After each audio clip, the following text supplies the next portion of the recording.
world's weirdest restaurants takes you to Germany for a dinner in the sky. I'm a bit nervous, yeah.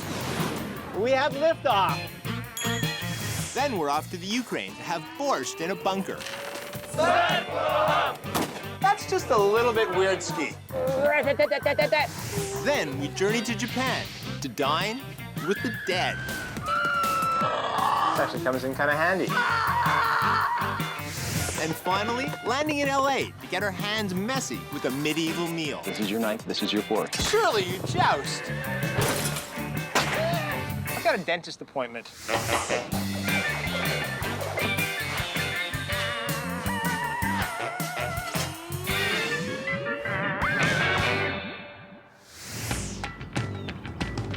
Hold on to your hat, because you're about to discover what happens when you combine fine dining with a pie-in-the-sky idea.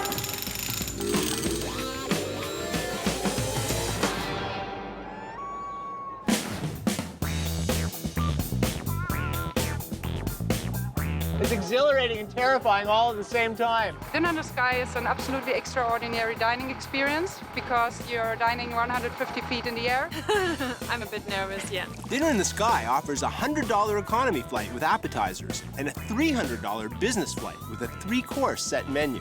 As we are in Munich here, it's Bavarian food, of course. And yeah, we do like regional specialties. Including Glühwein, which is a mulled wine, homemade pretzels, and Obats, a cheesy concoction served up on pumpernickel. That crane operator hits go, I mean, that thing takes off like a bullet. We have between 8 or 10 flights every day. Do you have a fear of heights at all? I'll tell you in 2 minutes. You've got the 2 chefs with 2 counters. This counter is for the prep, and over here they have 2 induction burners so they can heat the food in the sky. What's the thing that scares you the most about your upcoming experience? So high. There can't be very many other chef jobs where you have to strap yourself in a harness. I'm not nervous, I'm a skydiver, and it's gonna be fun. 3, 2, 1, 0.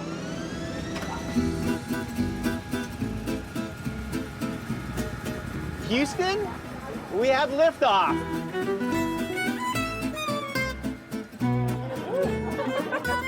Is this making you nervous? A little bit. Oh, don't look down. We're rising at a pretty quick speed and spinning at the same time. Just behind me here is the location for Oktoberfest, and we are higher than the Ferris wheel at Oktoberfest.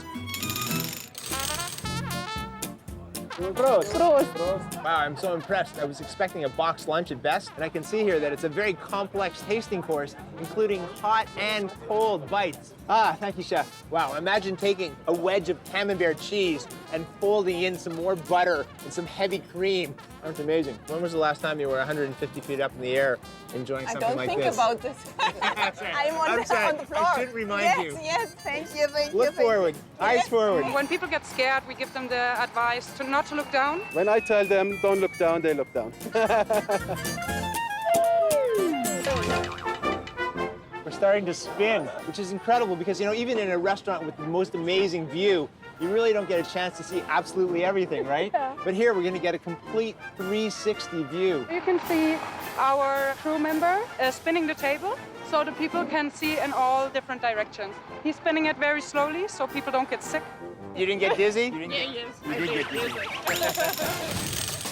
A fresh, right out of the oven pretzel. That's amazing. Chewy, salty, very organic in shape. Tell me, what do you think of your meal? The meal is very good. It's original Bavarian taste, and enjoy it. It's hard to believe this is the economy meal, because if I had food like this on an economy flight, I'd be thrilled. The table is hanging by 16 cables. Each cable has the capacity of 5 tons. That means we have 40 tons, and the weight of the table is just 7.8 tons, so we are safe. You know, it's a little nerve-wracking dangling 150 feet up in the air, but it's this kind of construction that gives you a little bit of comfort. Fun for me is when we're going up and I bring a screw out of my pocket and I tell the people, oh, there is a screw. What happened?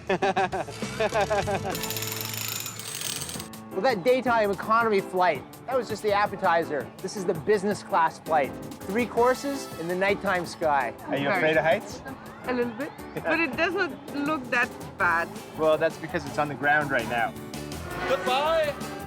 For any of you who've ever complained that your kitchen is too small, let this be a lesson to you, because these two chefs are preparing 20 three-course meals within about 2 square meters. Oh, it's so beautiful. The scallop's so tender, so nicely seared. This cauliflower puree, it's got a very pure flavor to it. This is a stunning presentation. You have some immaculately cooked veal, some risotto, baby mushrooms, and this is a deep, rich mushroom sauce. Were you expecting the food to be this beautifully presented? No, it looks very, very nice. And we got blackberries, blueberries, currants, and it's all sitting in this reduction of the exact same fruits that I'm eating. I really feel like I've died and gone to heaven. Or at least made it to the cloud line. To the chefs! To the chefs! It was incredible. It was the view in the night over the city, and that you don't have any kind of window in front of you. It's very unusual and very special. You grab the chefs, I'll tackle the crane operator. We'll take this thing back up, okay? If you've got a hunger to hunker in a bunker, then Krievka, here in the Ukrainian city of Lviv, is definitely your kind of dining experience.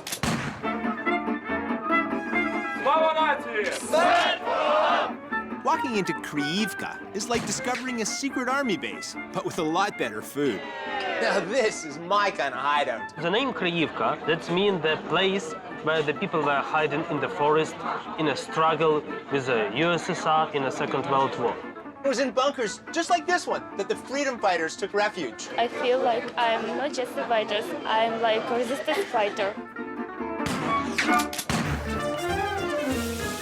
At Krievka, they aim to please. Their menu is filled with hearty Ukrainian favorites. Thank you. I'm going to start with the borscht, which they call the hero's first communion. I love that name. Then I'd like to try some fried potato dumplings, pork leg, Galician baked beef. And that should do it for now.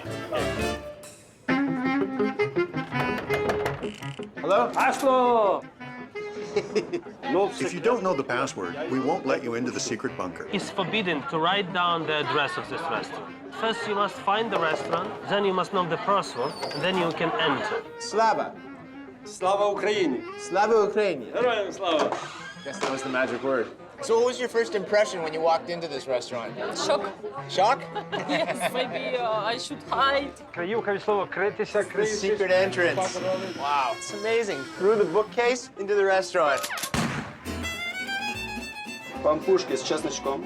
Thank you. Some beautiful dinner rolls. Червоний борщ. Borscht. It's the national soup of the Ukraine. This is about as simple as borscht gets. You've got a beef stock, thickly grated beet, little bits of pork, of course your sour cream, but it's hearty, heartwarming. It's exactly what the dissidents would have eaten when they were hunkering down in this bunker on a cold winter's night. It really feels like walking to World War II. Here's what's happening. The insurgents are fanning out throughout the bunker, looking for Russian infiltrators. I haven't seen any Russians, but I have my suspicions. I'm Russian. Don't tell. Thinking hot one.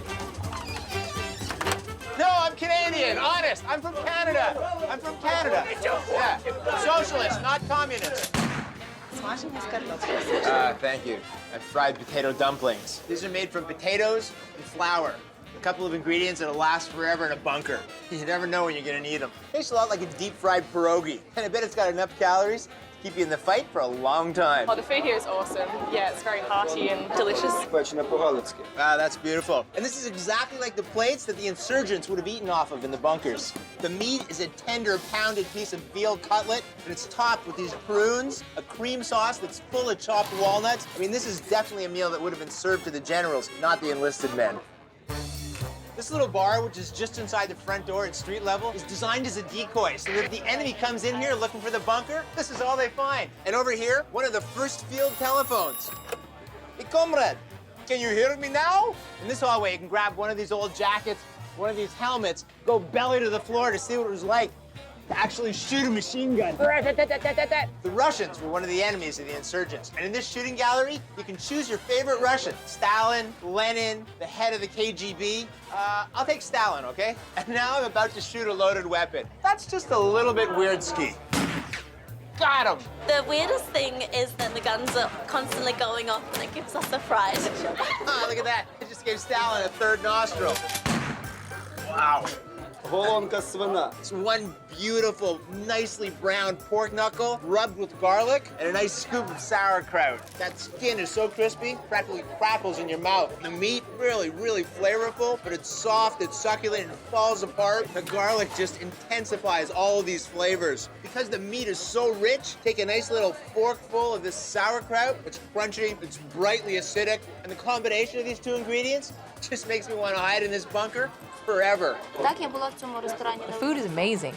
It reflects the Ukrainian spirit, and you can't get anything like it anywhere else. Ah, my Galatian baked beef. All the flavors in this dish are emanating from this aged, dry goat's cheese. It's very salty, it's very intense in flavor. The cream and the cheese melt together, they envelop these crispy potatoes and the beef. It's definitely a meal that's worth fighting over. Usually a dank underground bunker full of weaponry would be a pretty morose place. But add some rustic food, 20 years of true independence, and you've got the happiest place in all of the Ukraine. Freedom? It's never tasted so good. There are plenty of restaurants that pride themselves in providing a great nightlife. But here at the Yuri Izakaya in Tokyo, they focus on a stimulating afterlife. So let's step inside and see what awaits you in the sweet hereafter.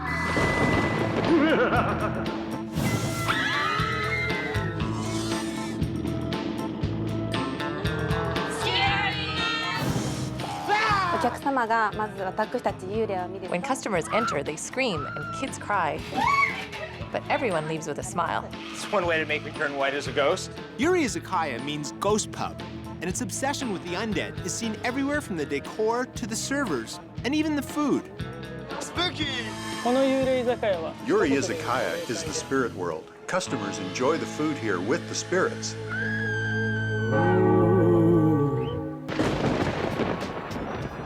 This actually comes in kind of handy. Omakase?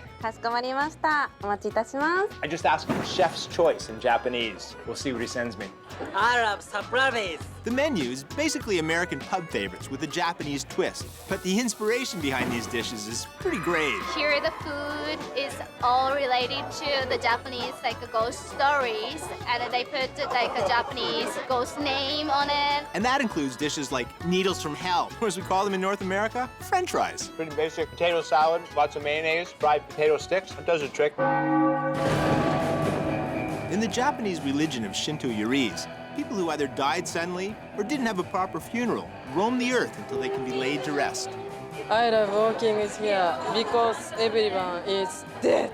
This room's got a really eerie feeling. I mean, beyond the spirits that inhabit it, there's all sorts of references to bodies that are transitioning to the spirit world. Limbs and the votive candles that have been burning for hundreds of years, commemorating all of the dead bodies. At Yuri Izakaya, dead waitresses and scary decor keep patrons on the edge of their seats. One thing is clear from this place: the dead love to party. I like working at this ghost restaurant. I enjoy watching the customers have fun. It's delicious, very nice. Oh, it's this. Whoa! Oh, so we're actually cremating these ribs right in front of ourselves here. Yes. It's juicy, meaty, got a little bit of that brandy that burned off, but you still got the flavor. That's really nice. Yes, lots of ghosts. Can you feel them? Oh, yeah, sometimes I feel cold. You think that's the ghost or the air conditioning? This is the cursed voodoo doll. The cursed voodoo doll. Wow, Yes. look at that. Look at all the This blood. is boy and girl. It's a voodoo doll made of sausages. I'm sure somebody is twisting in pain somewhere. My boyfriend, I Your guess. boyfriend. Check this out. It's a round of Russian roulette. One of these has wasabi in it. The rest of them, very tasty. Who's got it? I think we have a winner right over here, or a loser, as the case may be. So look at that. She's been dressed up in a funeral robe, and now she's never allowed to leave this place alive. Well, I am dying to try out this game for myself. So what's the deal here? One taste heaven and one taste hell. Are you ready? Oh, wasabi. My mouth is on fire. So what happens now? Now you become a ghost. That was the hottest thing I've ever put in my mouth. This is my funeral picture. It's a sad way for you to have to remember me. More sake. I lost at Russian roulette, so now I must wear makeup in this gown because I'm dead.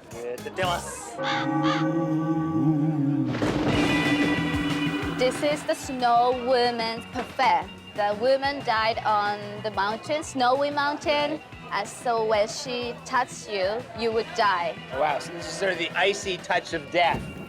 Oh, she's lighting it. The Ice Queen melteth. That's fantastic. Ice cream and marshmallow.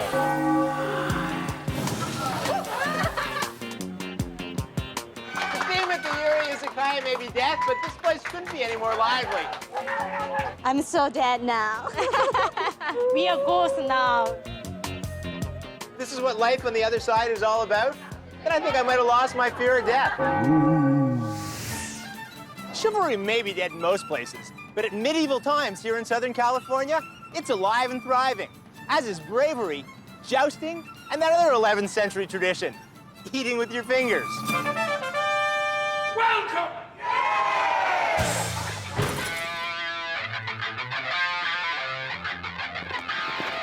Surely you joust. Key! Medieval Times is a live reenactment of an 11th century jousting and feast. Hang on to your helmet for a crash course in 11th century dining. At Medieval Times, guests of the king get their hands dirty while cheering for a night to remember. It's like no other dining experience you've ever had. No silverware whatsoever. Medieval times, utensils were not invented. This is your knife, this is your fork. Are you hungry? On Saturday, we have 3 shows, so you'll have close to 2,500, maybe 3,000 people coming in the doors. I will be your wench for this evening. This is your menu. You've got tomato bisque, roasted chicken, spare ribs, herb-basted potatoes. There's even a vegetarian option. And then after you finish reading your menu, you wipe your face with it. When you're a guest here at Medieval Times, you're not a commoner, you're not a serf, you're not a wench. We're going to be cheering for the Red Knights, so make sure to cheer nice and loud. You are actually royalty. And you wear upon your head the color representing one of those knights. Raise a cheer for your knight! All right, my lord, here you go. I have some tomato soup here. A nice sweet tomato bisque, lightly spiced, goes perfectly with this crispy, crunchy garlic bread. Fit for a king, totally satiating for a pauper. The bar shall remain open. Coming to Medieval Times is almost like going to a rock and roll concert. We have sword fights, we have sparks, we have air conditioning, we have soda.